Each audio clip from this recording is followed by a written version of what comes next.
Pour le Mozambique, c'est le scénario du pire, des mouvements de population massifs. Plus de 600 000 personnes ont déjà fui le nord du pays en l'espace de 3 ans. La dernière attaque, celle de la petite ville de Palma, a également provoqué des mouvements de population.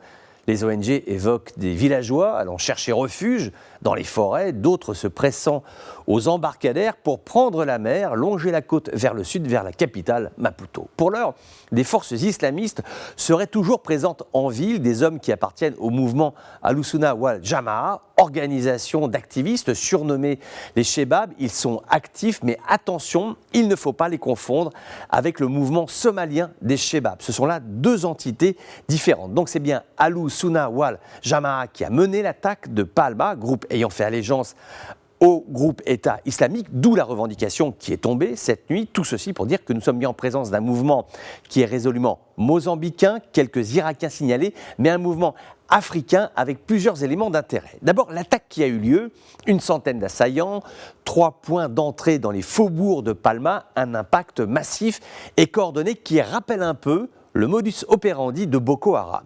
L'objectif, la ville de Palma, est ce que l'on appelle une cible molle, symbolique, car proche des sites de production fossile de Cabo Delgado, le gaz, le pétrole, mais ce n'est pas un lieu stratégique. L'attaque des islamistes mozambicains est dans la continuité des 3 ans de conflit qui viennent de s'écouler, la prise de contrôle d'un périmètre urbain, des massacres, le dernier, celui du village de Xitaxi, avait fait 52 tués, et lorsque la situation devient intenable pour les rebelles, ils plient bagages et se fondent dans la nature.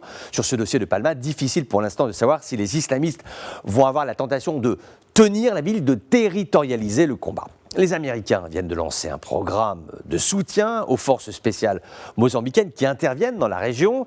La société militaire privée russe, la force Wagner, est également présente sur le terrain. Madagascar s'attend à recevoir des réfugiés.